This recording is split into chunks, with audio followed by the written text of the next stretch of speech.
Hey, what's going on out there tonight in IE Network land? And you know what time it is when it's 8 p.m. Eastern Standard Time live on IE Network on YouTube. Of course, it's now time for the Benchwarmers podcast right here exclusively on the IE Network on YouTube. I'm, of course, your host, the man himself, James Acevedo, along with my co-host, Heaven Hollywood, who will be joining us shortly. And yes, no gremlins tonight. Not like last week where I messed everything up last week. Those gremlins. Stripe trying to ruin last week's show, which he kind of did, and now this week he was trying to do it. Not this time. You ain't gonna be fed after midnight, and no water's gonna fall on you, and no, but you will get the sunlight. How about that? Which you got this time because I'm on the air, gremlins. Especially you, Stripe. Anyway, welcome everybody to this sports show extravaganza and entertainment when it comes to the Benchwarmers podcast here. A lot of potpourri is we have a lot to cover within these last 2 weeks since the last time I was on this wonderful network. So we're gonna get right into it. But before I continue, you could check us out right here in IE Network. Please tell a friend, and that way all everybody else will be watching this, and you can let everyone know that this is a sports show that actually not a cookie cutter type of sports show. We actually get into the down, get in the meat and potatoes of it, as we all say in that business. So it's not just some boring show. We just talk about stats and that's it, and say, okay, good night, everybody, and then we go home. No, that's not how we do it. We put a little fun into it. You know, we give our real opinions and thoughts, and that's how we do around here. So, of course, if you enjoy the content that we provide for you all and the entertainment, you can drop a super chat right here on YouTube. I know IE Network, I think IE Network, if I'm not mistaken, has a Cash App. I think it's IE Network, if I'm not mistaken. If my producer, shout out to my producer Wes for making sure we get this squared away this week with the show. You can let me know if that's the right Cash App. I think it's IE Network. Of course, my Cash App is James Asif. Actually, Jimmy Ace Cash. Kind of like Johnny Cash, except take out Johnny, put Jimmy Ace, and then with the cash. And of course, Heaven Hollywood, Cash App Heaven Hollywood. So go come and support us if you can. If not, we understand because we know times is hard, and we're along right with you. Trust me. So let's get this show going. So last we left you.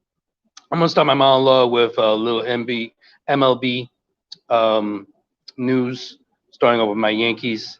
Last we let off the last time when I was able to get on 2 weeks ago. We were talking about how the Yankees were still trying to find their way. Lately, in the last couple of weeks, they have improved much better.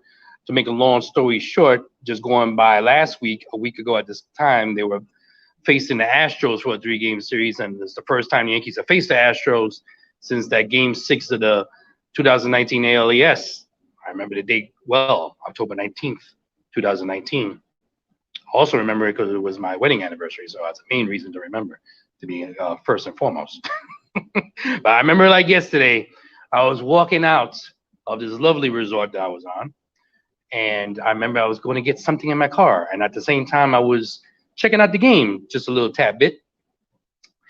I remember DJ LeMahieu hit a game-tying home run with 2 outs in the top of the 9th inning, and I was like, ho, we're still alive, we're still alive. No sooner I get to my car and get a little something from the car, that's when I saw Rollins Chapman give up the home run to that little short man, what's his name, Altuve. And I never forget Chapman's face as he looked on the mound, almost as a stunned look on his face, like, how did he know that ball was coming? Not to make assumptions, but there was people, of course, around that time, they're thinking they were cheating even then. Going back to even besides 2017, they were even probably cheating 2018 using some buzzer system mechanism that they had underneath their jersey. That was never proven, unfortunately.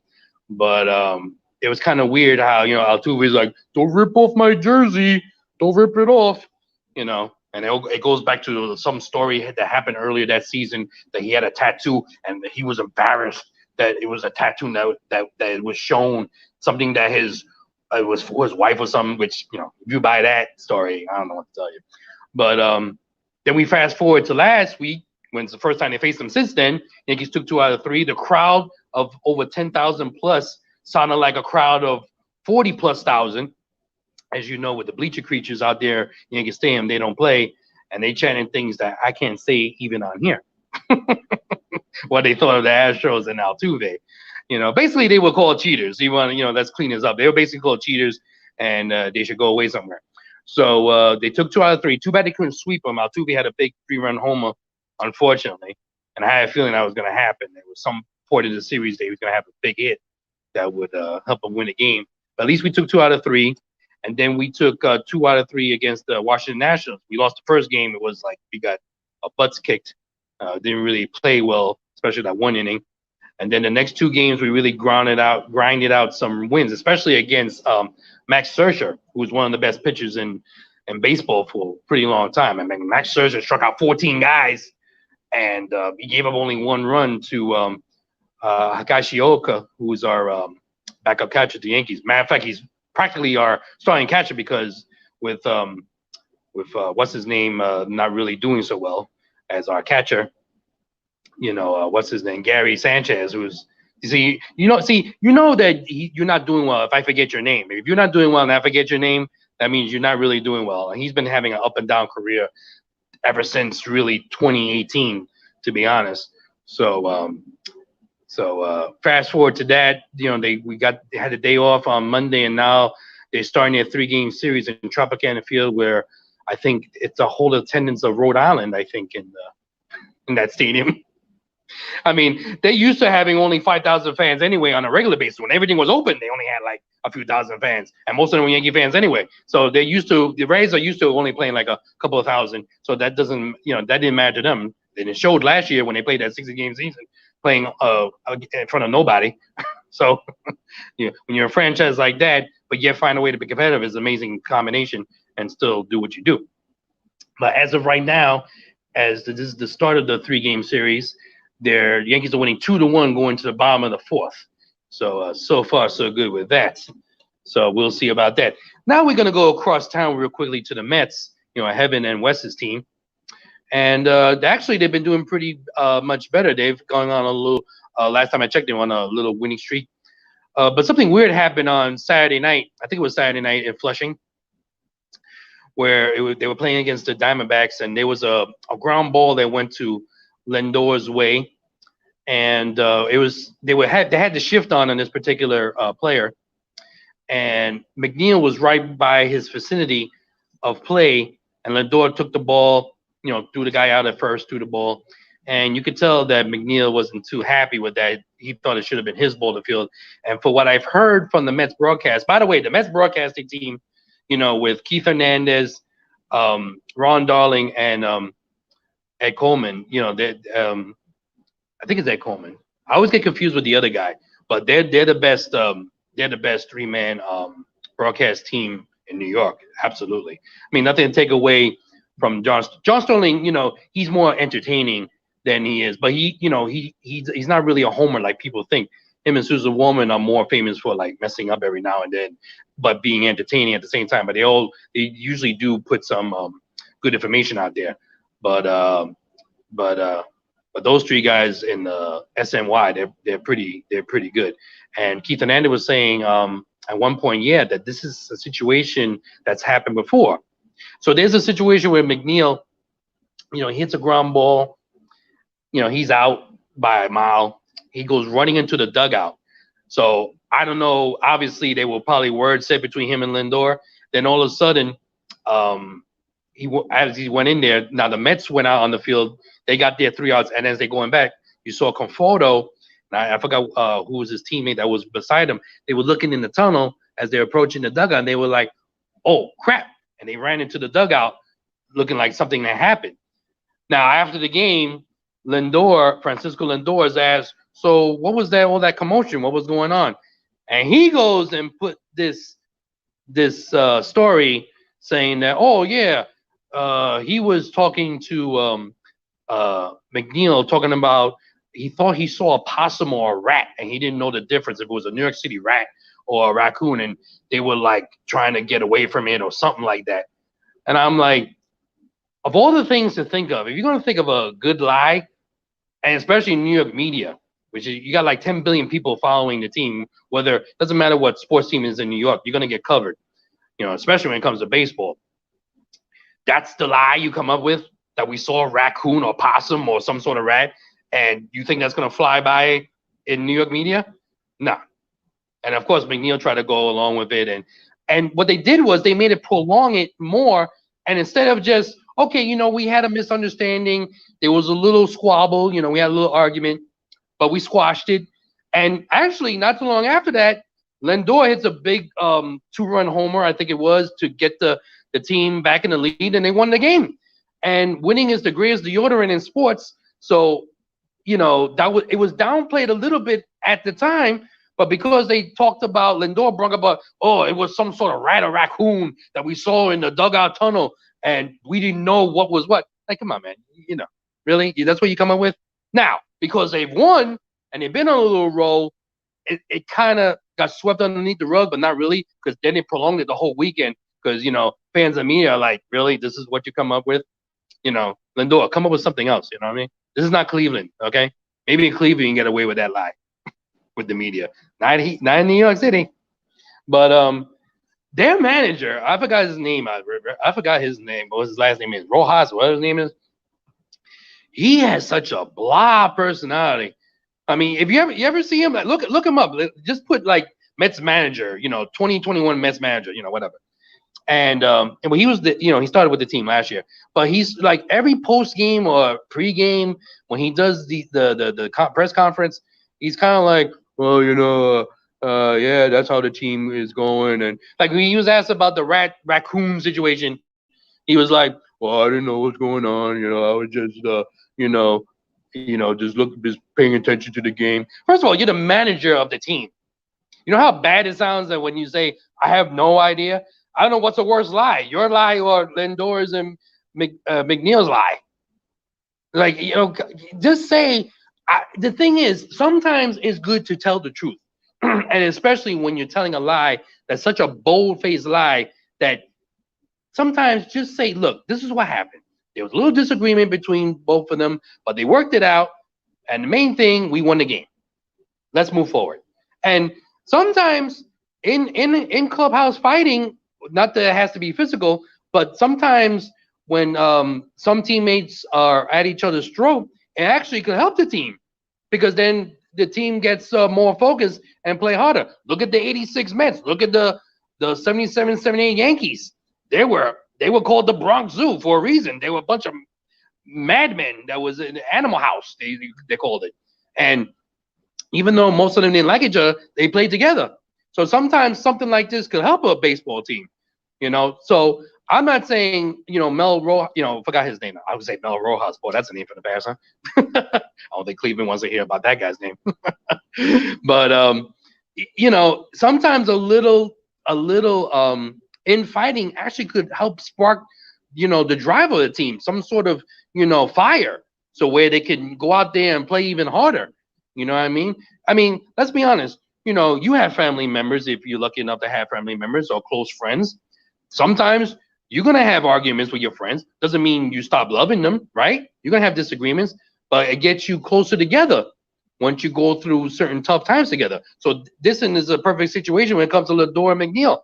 So, you know, sometimes, you know, going back to the manager should just get, I mean, some people are just not born with personality. Of course, I was born with tons of personality. But some people, they're just not born with it. They're just born boring.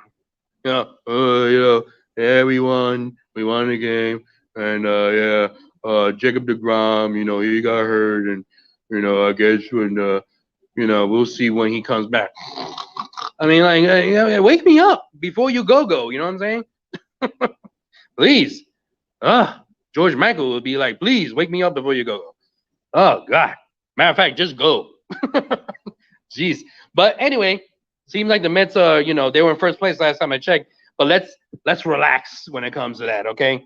it's still, it's only been like what 40 games played. Just a quarter of the season, not even that, a little more than that. So let's relax, okay? Let's take a chill pill before anything. By the way, I want to give a shout out to the chat room, Joseph Tanner, everybody in there. Thank you for joining in and giving your thoughts and your opinions. You are important to this show. The fans, of course. So yeah. Now moving along, when it comes to MLB. Albert Pujols was let go of the Angels, by the Anaheim Angels. He was on the final year of his 10-year quadruple billion contract. I forgot how much money it was. It was like 200 million, something like that. But unfortunately, he was let go. Now he's a bona fide first ballot Hall of Famer, and this guy has been unbelievable. He's by bar none probably one of the, if not one of the best right-handed hitters of all time in Major League history. Now, some people were like, oh, Anaheim, they could have handled this better. The Los Angeles Angels or Anaheim of Southern California, whatever the full name is. To me, they're Anaheim Angels, okay? So anybody coming in here talking about, well, they're the Los Angeles Angels. No, they're not the Los Angeles. First of all, they don't play in Los Angeles. They're playing 16 miles away from Los Angeles. And they're playing in Anaheim. So to me, they always will be the Anaheim Angels, okay? Not the Los Angeles Angels of Disneyland of Southern California, okay? Anaheim Angels, okay? That's the way I go. So, anyway, so, people were like, oh, they could have held on to him and, they could have given him a farewell tour. But first of all, to be fair with management, you know how I am. I don't, even if I don't like somebody or like somebody, I play fair right down the middle. You got to give management a break. They had nowhere to put him. They couldn't put him at first base because I forgot who they had on first base. They couldn't put him as DH because they have that Asian player who's a everyday position player and a pitcher every fifth day that's taking the spot. Where else are you going to put him? They could afford to cut him, which they did, and they take their losses. Any team could pick him up. I think they have to accept on some of it. If a team claims them, they have to make a trade, which they ain't gonna happen. And they're not trading for a 41-year-old guy who's over the hill. Now, let's be honest. I remember 10 years ago this fall. He won his second championship with the St. Louis Cardinals. That was one of the best World Series, especially those last two games against the Rangers. They threw that down the toilet. They flushed it down the toilet, having a chance to win a championship. That was probably the closest they would ever be in their life. And he went on free agency to get the big money. Now in St. Louis, when he played for the St. Louis Cardinals, he was beloved, big time beloved. He's still actually beloved to this day, because even when he went back as an Angel like a few years ago, he had a home run to Bush him, and the crowd gave him a standing ovation. St. Louis is like that baseball crowd. They never boo you. If you're a Cardinal, they're always behind you no matter what. Which to me, that's cool, but to me, I love the realness of the Northeast fans, whether it's the New York, whether it's Philly or Boston, where they want to cheer for you as long as you do well. But if you stink up the joint, they're gonna let you know that, hey, you better step it up. We're not gonna sugarcoat it. And shout out to St. Louis fans. I'm not saying you're a bunch of phonies or nothing like that, but come high water or whatever, you always stand by and always give positive vibes, which, like I said, it's cool and all, but sometimes the truth is good to be put out there. Like, hey, let's get going here. You know what I mean? It's not like we want to boo you guys. We want you to do well for us. But if you don't do well, you will hear the boos. And that's how it is here. So anyway, when it comes to Pujols, they had no place to put him. And it's not like Albert Pujols said before the beginning of his last year's contract, you know what, this is going to be my last year.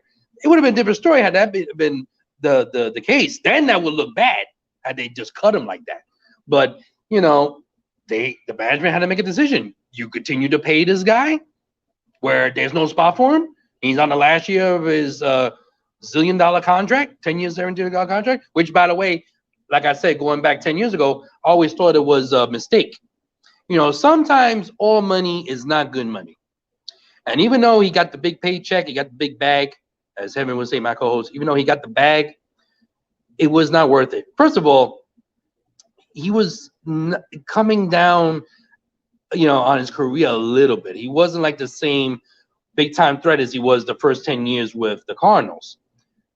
So, maybe, we don't know his family situation. He wanted to get the big money. I understand that. But he would have gotten a decent amount of money had he stayed in St. Louis where he was beloved. Not that the Angel fans were down on him. They were pretty good to him too. But his place was in St. Louis, let's be honest. When you think of Albert Pujols, you don't think of him wearing the Anaheim Angels uniform. You're thinking of him wearing the St. Louis Cardinals uniform, which, by the way, is one of the most recognizable baseball team jerseys in all of baseball. So he will always be remembered as more a Cardinal than an Angel. If you look the two split careers with him as the 10 years with the Cardinals and 10 years with the Angels, it's like total opposite. Not that he was terrible with the Angels, but he had nothing close to the numbers, like close to triple crown numbers that he had with the Cardinals. So yeah, so it's just something you gotta, it is what it is with him. Now, I don't see anybody picking him up off the scrap heap. I think he should retire unless he really does think he has something left, which I don't think so, unless he's trying to pile up numbers. If you just look at his stats, I mean, it's ridiculous, the stats that he has. I mean, by the way, he's like overall, I think in RBIs, he's right up there, like top 3 or 4 in home runs. He's got 600 plus home runs. His lifetime batting average is over 300, if I'm not mistaken. So, he's good, man. He should be in great company. And if I was him, unless there's something that we don't know, and he's going to a team that's going to pick up the last part of his contract, which I don't think so. And I don't think that's going to happen. I think he would get veterans minimum, I think, if that's not the case. But, that pride will, when you have that pride, like especially a superstar athlete and one of the faces of the sport, just like Albert Pujols, it's going to be hard for him just to hang up his cleats and his jersey.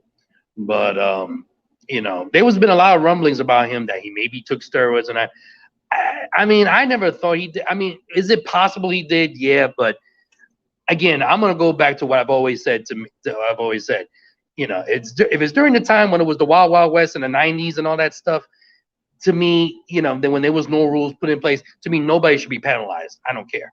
You know what I'm saying? To me. Now, it's when the rules got put in and you did like a dumb move like A-Rod did, different story. Even though I still feel A-Rod should be in the Hall of Fame anyway, but I digress. But, good luck to Albert Pujols. Definitely first ballot Hall of Famer. In 5 years from now, we're going to be talking about him going up to Cooperstown and having a big speech as his plaque gets put up there. Speaking of Baseball Hall of Fame, was reported last week by Roberto Alomar. Anybody doesn't know Roberto Alomar, he's a Hall of Fame second baseman, one of the greats to ever play in that position. He got into a little trouble. He got put on an ineligible list because of a sexual misconduct investigation of an incident that took place in 2014. Now, understandably so, he got let go because he was representing as an ambassador to Major League Baseball. And, they did the right thing, letting him go, of course. And this was a long-term investigation, 7 years. So they have obviously found something on him that showed that it was true, that it happened. Now, Toronto, they distanced themselves from him because, he was part of his career. He was with the Blue Jays. A lot of people could say he was more of an Indian or a Blue Jay. But to me, he was more of a Blue Jay, absolutely, than he was a Oriole or even a Indian. But they took down so I guess they have some sort of museum. Like they took down his banner or whatever, anything that has to do with Roberto Alomar, which is fine. Now, Major League Baseball, when it comes to the Hall of Fame, the guy who runs the Cooperstown Hall of Fame, they were like, well, since this happened way after the fact that he got put in the Hall of Fame, his plaque is still being put in, is still staying up there in the Hall of Fame where people can see it, and that's up to the writers if they want to do anything. Now, again, here we go with the hypocrisy again when it comes to Major League Baseball. So let me get this straight. So here we go, and this is my 100th time. I know if Heaven comes in here anytime soon, he's gonna. I've told this to him 10 million times. It's funny how they pick and choose when they want to do something, when they want to do it. When it comes to Pete Rose, I know it was 30 plus years ago, but they didn't even give him a sniff of chance to have the baseball writers put him in the Hall of Fame or vote him in for the Hall of Fame. And of course, what he did was wrong betting on baseball, but he bet it on his team. He didn't bet against his team, So I don't understand why, and he paid his debt, even though for a while he was lying and never told the truth, for the longest time.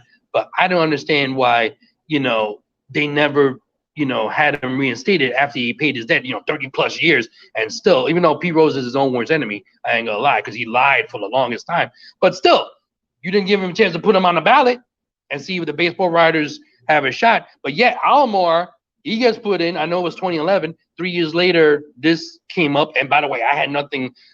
This wasn't really put out there publicly, as far as I know, until last couple of weeks ago.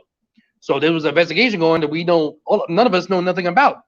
So my thing is, if Toronto did what they did, and they took away, his plaques or whatever in Toronto, and they made sure he doesn't represent the Blue Jays anymore, why can't the Cooperstown do that? And you want to make a cop-out excuse? Well, he got put in before that happened.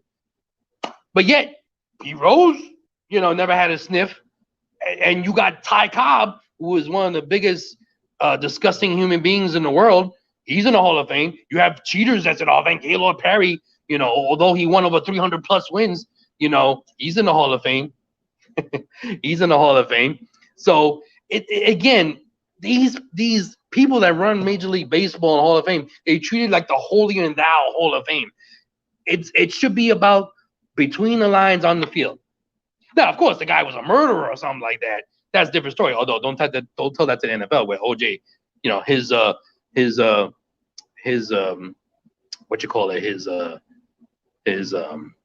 statue is still out there for everyone to see. But anyway, to me, it is what it is, whatever. But it's just that don't go out there and say, oh, well, this is just, I wish they would just tell the truth. They go, hey, well, it is what it is. I don't know. It's just dumb to me. Oh, by the way, we've had like 10 million no-hitters going on this year. We've had actually 4 that's happened within the past almost a month. One that was questionable, which I won't count as the 5th, because anybody that knows Madison Bumgarner, he's definitely he was one of the best pitchers in baseball. He's kind of fallen off a little bit. He's now with the Diamondbacks, Arizona Diamondbacks. But he pitched in one of the games in a doubleheader. And if anybody doesn't know the new rules, now with doubleheaders are not in regulation no more, which is 9 innings or more if there's extra innings. Now it's just 7 innings regulation. He pitched 7 innings of no-hit ball. And his teammates, celebrated of his accomplishment. Now, I don't care what anybody tells me. And this goes in the same category as team no-hitters. As far as what a team no-hitter is, it's not just a starting pitcher that pitched a few innings of no-hit ball. It's also the relief pitchers, which is called a combined no-hitter. I don't count that as a no-hitter, and I sure as heck don't count Madison Bumgarner's no-hitter in 7 innings. You look in the rule book, it says, which was put out in 1991, which I know, not because I've been following baseball practically all my life, but it was put in because of Melito Perez, who at the time was pitching for the White Sox, who later on pitched for the Yankees. He pitched a rainout, and it was officially a game. It was after, when you pitch over 5 innings and it's a rainout, and if the game is called, it's an official game. Well, Melito Perez was pitching I think he pitched like 6 innings of no-hit ball, 7 innings, whatever it was at the time, and they called out the game because it was a rainout.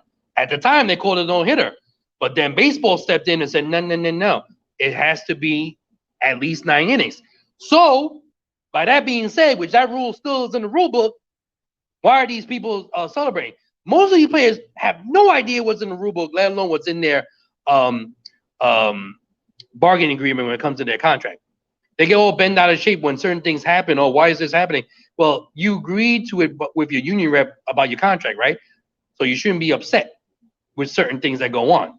That's why when after this year, when the contract negotiations with the union come up, who knows if we're going to have baseball next year. But that's a story for another time. But anyway, moving right along, by the way,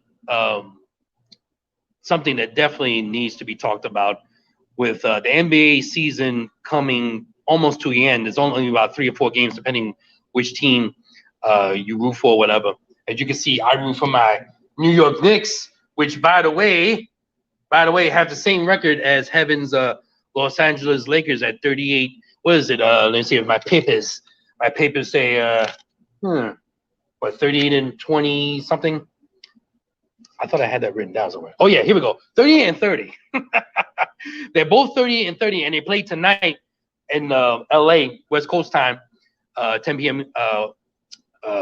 West Coast time. 7. Well, actually, no. Excuse me. 7 p.m. West Coast time, 10 p.m. East Coast time here. So, and they both had the same record. Who would have thought that the Lakers if you would have asked anybody, no one in this world, I don't care if you know NBA or not, would ever thought that at this time with 3 games left to play, 3 or 4, give or take, that the Lakers and the Knicks would have the same record at 38 and 30. But hey, to be fair, with the Lakers, they've had tons of injuries to their major players when it comes to LeBron James and Anthony Davis. So that's a big reason why they're 38 and 30, because the rest of the guys that's on their team, they're like, yeah, But the Knicks, I mean, they've been outstanding. Tom Thibodeau deserves to be coach of the year. You got RJ Randall. He deserves to be like most improved player of the league. Although you could also say, what's his name? Can't believe I forgot homeboy's name, but Derek. I forgot his last name. I can't believe his last name. I apologize, but he's been playing outstanding. He was a former MVP like about 10 years or so ago, who used to be with the Bulls, and he played under Tom Thibodeau. He's been outstanding his second tour with the Knicks. His first tour with the Knicks, it was an embarrassment. Kind of remind me of Kyrie Irving-ish type of deal when it comes to the Nets. But think about it. The Knicks are number 4 seed. They're a game up against the Hawks. Now, the Knicks, they got a couple of games left. They got 4 games left, including tonight. So after tonight's game, when they beat the Lakers, they play Thursday night in Madison Square Garden, the world's most famous arena, of course, in the Mecca, against the Spurs, San Antonio Spurs. Then on Saturday, the last 3 games are at home in Madison Square Garden, by the way. So this is their last road game tonight in LA. Then they face the Hornets Saturday, Charlotte Hornets. So Michael Jordan, I guess, would be in the building watching his team. And then the Boston Celtics, they'll be coming in for the final game of the season. That would probably be an afternoon game more than likely. So right now they have the number 4 seed in the Eastern Conference, a game up on Atlanta Hawks. By the way, they have only 3 games left. They play tomorrow night at home against the Wizards. All their last 3 games are at home too. Against the Washington Wizards, then Thursday night against the Magic. So they have a back-to-back, just like the Knicks have a back-to-back on Saturday, Sunday, last 2 games. And then Sunday they play the Rockets. So all we need to do, if we could at least win 2 out of 2 of our last 4, that might do it to secure the number 4 seed and get the number 1 and get the home court advantage in that first round against the Hawks. It's definitely we're going to face the Hawks in the first round. There's no doubt about it. It's not even close.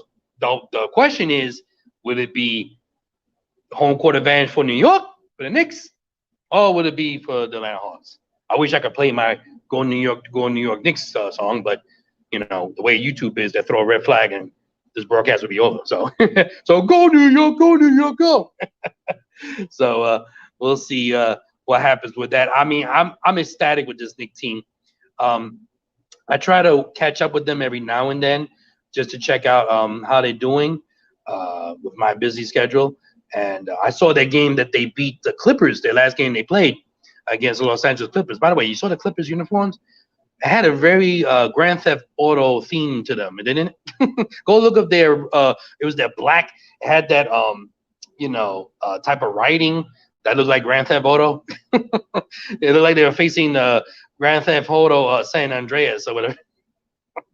But hey, to each his own.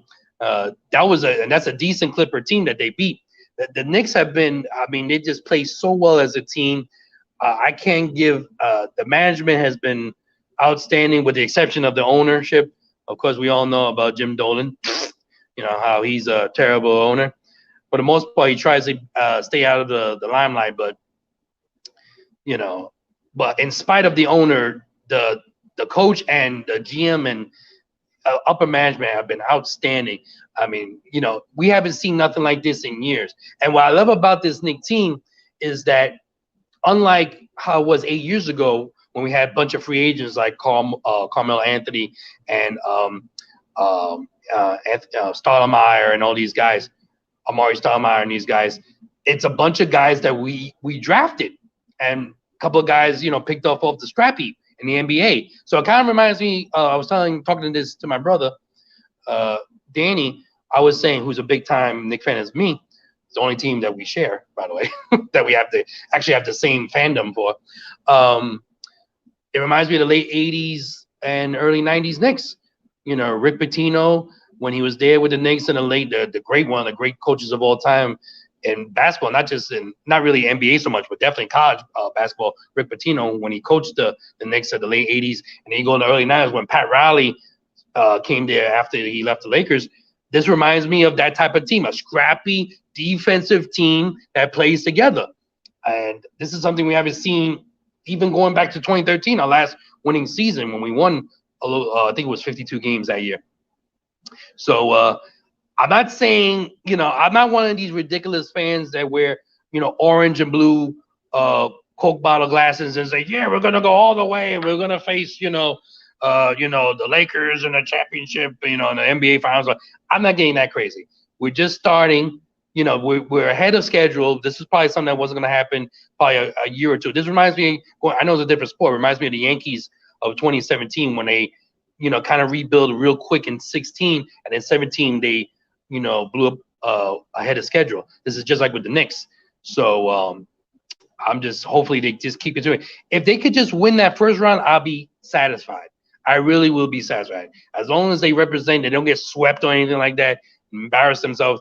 But if they could win at least that first round, everything is, it's gravy after that. No pressure on them the rest of the way. But if you one of these teams in the Eastern Conference, would you want to face the Knicks? I'm not saying we're going to the Eastern Conference Finals, but they're going to be one of those dangerous teams that, look out. Just like, people are sleeping on the Bucks and the 76ers, teams like that. The Nets, to me, and I'm not just saying this because I hate the Nets, but the Nets haven't really played together as a full union with, Durant and Kyrie Irving, and even with James Harden. Those three guys have played a combined 6 games together. By the way, anybody knew that this was a 72-game season? I had no idea. I found this out yesterday. I thought it was a full 82-game season. Last year, of course, it was a different story, but I thought this year was a full 82-game season. But anyway, I digress. So, hey, I'm going to be paying attention to my Knicks. I'm actually, for the first time in a billion years, maybe since 2013, I will go with, at least 8 years. First time I'll be looking forward to the playoffs. Like I said, just give me home court advantage, beat the Hawks in the first round, and I'll take it from there. All that is just, we're playing with house money after that. So I will take that from there. I mean, the Knicks could really win over 40 games. Who's to say? They could be 40-32. I can see that happening. Matter of fact, I'm going to say that right now. They're going to end the season at 40-32. That's going to be their record. Am I wrong? Oh, well. Now, moving right along, as Fozzie the Bear would say for the Muppet movie, Aaron Rodgers. Anybody that doesn't know, this kind of actually, this started happening like 2 weeks ago when it was draft week, that Thursday over 2 weeks ago. It was so weird and funny how that day they dropped this news talking about, well, Aaron Rodgers wants out of Green Bay and all this stuff, and he wants to leave because he feels that the team doesn't do him right as far as getting him the necessary players that he needs to succeed and all that and whatever, and blah blah blah blah blah. First off, unless you live underneath a rock, we knew from going back to that championship game, the NFC championship game against the Bucks when they lost to them, that he was disgruntled the night of that game, that he wasn't really liking what was going on with the Packers. You could tell by his post-game press conference. He was kind of like, I don't know, man. So it wasn't really a shock. Now, here's where I look at both sides to this when, you know, he wants out and all this stuff. Now, publicly, this is why I don't like Aaron Rodgers. You know, he don't have to go publicly, but if he didn't like what was going on with the GM, which supposedly the origin of this, friction between the organization and Aaron Rodgers is that they drafted a quarterback the year before last, and he felt some type of way. And I'm like, bro, it's the business. You know what I'm saying? It's not like you're in your prime and, they did this to you. They were thinking about the future. Yeah, did you forget Aaron Rodgers when you got drafted? You didn't start right away. There was a man called, I don't know, what was his name? The Hall of Famer? Oh, yeah, Brett Favre. Remember him? He held the spot for an extra 2 or 3 seasons. And you didn't get your start to like your 4th season in the league. So let's calm down and relax, okay? That they have to go buy you. I know you're the man of that team, but they don't have to tell you anything. It's a business. Now, the thing with me is if you have an issue with the GM, you privately go to the GM and pull him aside and say, hey, man, this is how I feel, yada, yada, yada, and blah, blah, blah, whatever. And woo, woo, woo. You don't just, behind their back, say this, say that, let it be whispers in the league. And then it gets leaked out by somebody that leaks it out, that one of the stooges you told. And then when they ask you, you go, oh, no, I have no idea. I don't know what you're talking about. See, don't do that. Either be real or be quiet and keep it under wraps between you and management. That's all I'm saying. That's why I don't like, everyone's like, oh, the Green Bay did them dirty. They weren't the ones that were leaking out this information. It was Aaron Rodgers who kept, yapping his guns behind the scenes. And hey, Aaron Rodgers, you forget in the championship game a few months ago where it was up to you. I mean, you hold some sort of pull in that team, right? When at 4th down in one of the biggest games of your career, you let the head coach say, we're going to kick the field goal. Can you imagine Tom Brady letting that happen? No. You know why he don't let that happen? Because Tom Brady has a type A personality. Aaron Rodgers doesn't have that personality. He has a passive-aggressive personality. In other words, of course, it bothered him, but he was just like, okay, whatever. And, he kept it to himself. And then when they lost, that's when he had that, passive-aggressive, like, oh, we lost. And then behind the scenes, he's crying in a corner. You know what I mean? Nah, you should have said it right there on that sideline when it was 4th down and you were right there in Buccaneers territory. In Green Bay, mind you, which, by the way, Green Bay is almost trying to take the record of losing the most championship games at home next to the Steelers. Hey, Evan. But it's like, come on. You're Aaron freaking Rodgers. If you think you have that pull, which is obviously why you're upset in the first place of what's going on, you think you're not getting enough weapons to help you, then why did you say something on the sideline? Say, hey, no, we're not going to kick a field goal. This might be our only shot. I'm going to go for it. You know what I mean? Why did you do that? But no, you stay passive aggressive. Come on, man. That's what I'm saying. When you're the man, that's when you call the shot. Said, nah, we're going for this. Okay? I'm the franchise here. You didn't do that. So don't go crying, going, oh, and then behind the scenes, and then, I want out of Green Bay, which gave you the opportunity to have a career in the first place and to make all the millions you make. Come on, man. You shouldn't get like that. And by the way, Tom Brady, you talk about a guy who could easily complain. He didn't complain like that. It wasn't only until towards the end that there were rumors between him and Belichick because, he was doing for the team, he kept himself from making more money. So that way, when it came to the hard cap, there was money in the team for them to get other players. Brady had to work with people that he made stars out of. The only real bona fide stars that Tom Brady ever dealt with was Gronk and what's his name?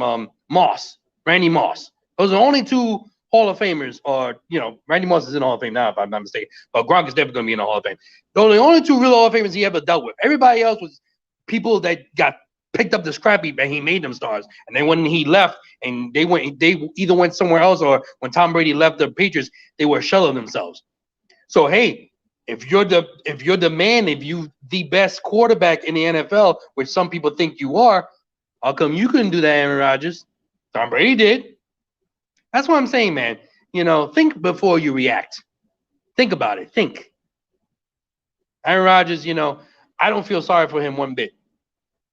And they, you know, there were rumblings, oh, you know, certain teams want him, whatever. You know, I personally, if I'm running an NFL franchise, I'm not trading none of my draft picks or nothing like that. But you know how it's funny how the NFL leaked this out, and you know the NFL approved this. This leak out of the Aaron Rodgers Green Bay soap opera, and you know, thinking to get people to watch the draft, which by the way makes no sense because the draft gets watched by millions of people anyway. So they had to feel a certain way. I know ratings went down a little bit for obvious reasons, you know, with politics being involved into the game and stuff like that. You know, same thing with NBA. The ratings went plummeting down because people got sick of politics being involved with their sports, which is totally understandable because sports is supposed to be an escape, not to be reminded every 2 seconds about politics. Oh boy. So I can understand that. So that's probably why they let that leak out, the NFL, so they get more eyeballs on the sets, you know, for the NFL draft, thinking that, will Aaron Rodgers get traded during the night of the draft? And that's why they did that. Let's be honest. But anyway, there's not here or there. Now going back to the NBA. Oh, by the way, let me check the chat room. Hey, what's up, Reese? How you doing there, Reese? Let's see what else. Who else is in here? Hey, Miss Char. What's up, Miss Char? How you doing? Alicia. I like your comment about P. Rose being a Hall of Famer. Absolutely, he's a Hall of Famer. And then all these other things going on. Thank you, everybody who's in the chat room. Absolutely, P. Rose is a Hall of Famer. Alicia, absolutely. Should be in the Hall of Fame. Unfortunately, they're going to hold it against him. He's going to die, and then maybe after he dies, that's when they put him in, and they won't give him his time, which it's a shame. But let's be fair, Pete Rose is his own worst enemy too, and you know he lied and lied and lied forever. Then he finally admitted in the 2000s, I think it was, or in the late actually no, I think it was in the late 90s he admitted it. I remember there was rumblings with the new commissioner that they had a chance to reopen and maybe get him reinstated and have a chance to get voted in, and they never did, which I think is a shame. I mean, the man paid is dead. Let him. I mean, come on. I mean, look at the NFL. They let what's his name, the dog killer, Michael Vick. They let him come back after a while. So they let but I know it's a different sport. But I'm just saying, like I said, the hypocrisy and all this stuff makes me sick. But anyway, getting to LeBron James. LeBron James said this a couple of weeks ago with the play-in tournament coming up with deciding the last few seeds of I think it's from the 6th through 8th seed, something like that. It's funny because LeBron said at the time before the season started, yeah, this is good for the NBA because it creates excitement. But now because his team, the Lakers, are in this predicament, this situation that they may have to play a playing game to survive in the playoffs just to have a chance to get in. Now he's saying it's stupid, and the creator, who he's talking about, the NBA commissioner, should be fired. LeBron, really, LeBron? Come on, man. I can't defend you on this. I mean, you sound like an idiot. I'm sorry. You were for it before, you were for it before this current situation. Now because it might go against you, now you want to say, oh, I don't like it. It's stupid. The playing the game tournament's dumb. To have a one game and then come on, man. Now, if you want to, now that's why like Heaven always says on his lives and on here in his network, keep that same energy. LeBron, you didn't have that same energy back at the beginning before the season started. When you were asked about this play-in tournament, you were like, oh, it's great for the league and all this stuff. Yeah, just creates excitement for the fans. Now, because it's going against your team and you might be in the outs looking in, which wouldn't that be great? Now you want to cry and boo-hoo about it. Oh, you're stupid. Come on, man. Don't do that now. You should have said that then. Don't say that now. And Adam Silver don't deserve that treatment, the commissioner in the NBA. Come on, man. You don't deserve that. And by the way, how about this, LeBron? Here's a thought. If you had this thought or a change of thought, maybe you should have said that privately to the commissioner or something like that, and not go out spewing it out. Especially when you look stupid and you said before the beginning of the season or whatever it was, maybe last year, oh, this is good for the league. Yeah, because you were #1 seed at the time last year, whatever. So, you had not even close to playing in a play-in tournament. But because this year is different, and to be fair, it's because of injuries. You've had an injury for the first time in a long time in your career, and Anthony Davis has been on the shelf more than he's been on the court. Totally understand that. It's the reason why you're 38-30. Totally understand why you're in this situation. And that's why you probably are where you are. But don't cry about it. Don't cry about it. No fan want to hear that. Of course, these apologists of LeBron James and Laker fans who, see purple and gold and, don't ever criticize their team when they're doing wrong. They're going to say otherwise. Oh, Jimmy Yates, you're being a jerk, man. You're being a jerk. Why are you hating LeBron? I'm not hating LeBron James. I'm just calling it like it is.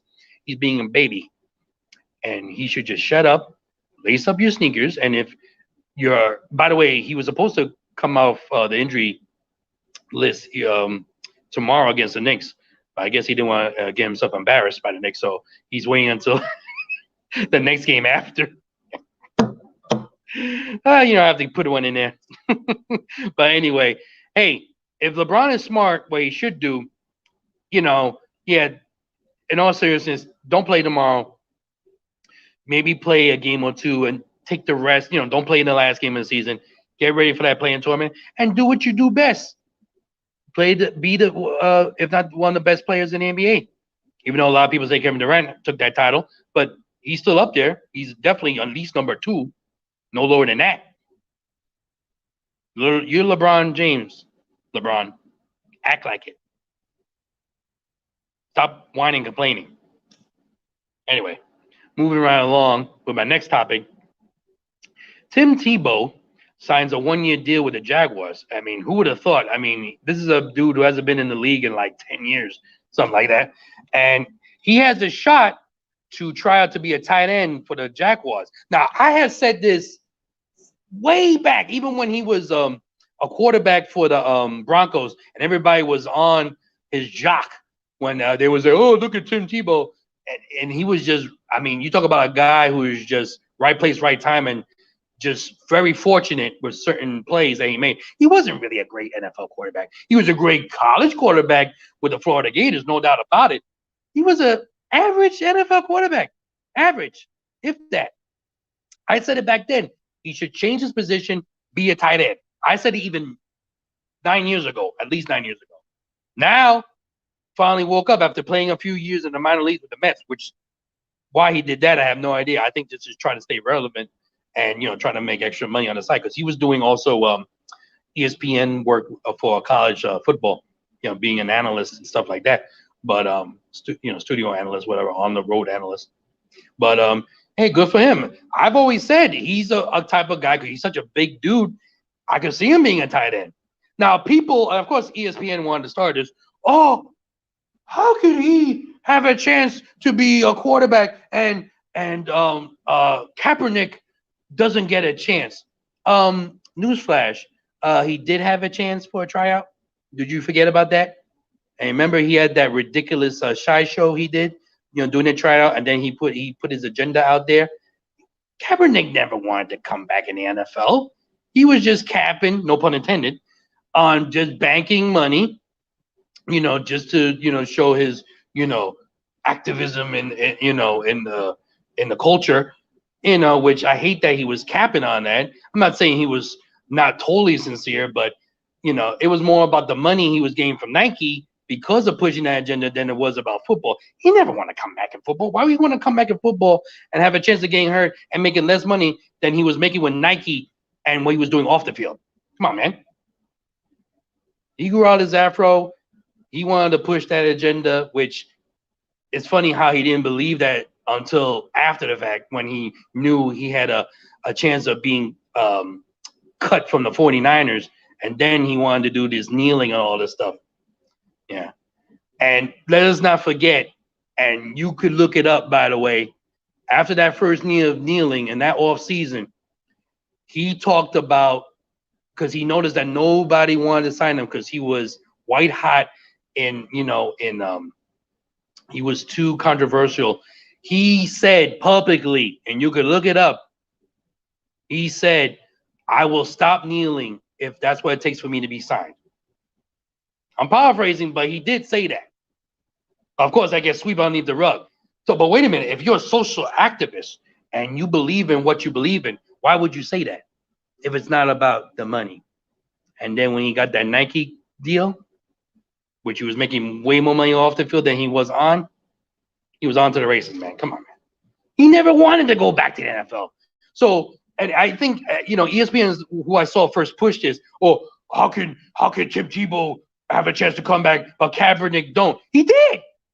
He did, what, twice at least? What are you talking about? He made the decision not to. He was just trying to make a point, and he was pushing his own agenda. That's all it was. Trust me. Let me tell you, and I said this before, Michael Vick had a chance to come back, and he did. So if he had a chance to come back, Kaepernick had a chance to come back, and he chose not to. That was his decision. So let's stop. Stop it. Let's not try to spin an agenda. Oh, see, Kaepernick didn't get. Stop it. Stop with that. Stop. No. By the way, notice how he's been quiet, Kaepernick, lately. He's been quiet for a minute. I haven't heard him lately. Gee, I wonder why. I think I would be quiet if I was counting all that money he was getting. I think he hasn't been finished counting yet. Anywho, moving right along. Let's see what else we got here. What else we have to? By the way, people in the chat room, thank you for showing your love and support, being in there. What's going on with this? Oh, great, my computer went down. Of course. But anyway, so so that's what's been going on so far in the sports world, as far as I know, as of this minute. I'm trying to think what else is going on, but like I said, my computer died, so nothing I can do about that now. But I want to take this time to let everybody know that thank you for watching right here, the Benchwarmers podcast out here in the IE network. Of course, we have other great shows on here on the IE network. We have, of course, Real Talk, which comes on Monday nights at 9 p.m. Eastern Standard Time with my producer / director, no pun intended, the director, Wes Clark, who hosts Real Talk with him and his Jedi Council, Ralph Terry and and Kev. And he has a great show. If you haven't watched any of those shows, when you finish watching this show, when you get a chance, check on that show, or if any of my shows of the past, of course, of the Benchwarmers podcast. And also, of course, my co-host, Heaven Hollywood, he does this thing on here, putting up, his Heaven Hollywood experience on here on Saturday nights. He comes on here live, usually about between 10 and 11 o'clock at night. Shout out to the heavy hitters out there who's watching. A couple of them are watching here tonight. Thank you all for your support. Also, sometimes he puts out IE Network report when it comes to entertainment news. And of course, speaking of entertainment, we got Block TV hosted by Lex, and she does every week, usually about every Wednesday, drop a new episode talking about what's been going on in the week of entertainment, behind the scenes and stuff like that, and good tea. So when it comes to tea, come right here. When it comes to tea, when it comes to celebrities entertainment, when it comes to Heaven Hollywood and it comes to Lex, you know, that's the best people to go. Trust me, because they're not about playing favorites. They're not about, doing all that stuff. It's not about agendas. It's about putting out the truth. And the truth is told right here on the IE Network. Whether it's sports, whether it's entertainment, movies, TV, you name it, we got all on here on the IE Network. So, tell a friend and spread the word. Did you hear? So let's see what's going on in the chat room. What else is there? What's going on here? Let's see. Oh, Joseph Tanner saying you're welcome. Oh, thanks, Joseph. Joseph, he's a long time actually fan of not only my show but of Heaven and the Heaven Highway Experience, and also, of course, Real Talk. He's a long time fan, going back to the Dollhouse Radio days. Going back, way back in the day. I was on there, Dollhouse Radio, from 2014 through 2015, it probably was the best time I've ever had, one of the best times I've ever had in my life, in my career. So, you know, shout out to Indea Morel, wherever you are out there, who gave me a chance to go on Dollhouse Radio. And I mean, at the time, man, I mean, you talk about talent on that station. We had a lot of talent on there. So yeah, those were fun radio days on the internet, on Blog Talk TV. Was it Blog Talk, right? Yeah, Blog Talk Radio. Yeah, Dollhouse Radio. Those were the good old days. So yeah. So with that being said, I bid you all adieu. I've been on here for a little over an hour. I've talked enough. There's only so much I could talk by myself. You know, when I did my show back on the radio days, if I had a guest on, then I would prolong the show, because usually I would do a little over an hour by myself, or if I had a co-host, and then we go from there. But since, you know, I'm doing solo this week and going a little over an hour, I think it's time for me to go. And plus my throat's getting dry. I've talked nonstop for over an hour, so I think it's time for me to bid adieu, as they say in France. So thank you all for listening. Like I said, please anytime like, comment, subscribe to this channel, the IE Network, to show your support. And you could also, if you could, support by your donations right out here in the super chat on the IE Network. You could also do Cash App on the IE Network. I just put on IE Network on Cash App. Send donate to the Cash App. Donate to me on Cash App. Jimmy Ace Cash. Also Heaven Hollywood on Cash App. And like I said, Wes, as far as I know, don't have it. So if he does, he has to let me know. Peace out. So with that being said, I bid you all adieu. I hope you enjoyed this week's show of the Benchwarmers podcast, which of course comes every Tuesday night, 8 p.m. Eastern Standard Time, exclusively here on the IE Network, right here on YouTube. So thank you all for listening. Shout out once again to everybody out there in the chat room. Good night, Joseph Tanner. Good night, Alicia McCandle. Good night, Miss Char. Good night, Reese. Thank you, and everybody else that's on here. So many to name. I'll be here forever. Thank you all in the chat room and holding it down. We gladly appreciate it. And like I said, without you fans, there is no IE Network. There is no shows. So without you, there's no us. So thank you all for watching and listening. And shout out to Heaven Hollywood and Wes Clark out there, and also to the fans out there. And of course, Lex, for Block TV. Thank you all so much for the love and support. And of course, to the fans. And as I go into the IE Network horizon on here on YouTube, I say this to you all. Have a great week. Be good. And I say this to you all. Of course, have a good weekend.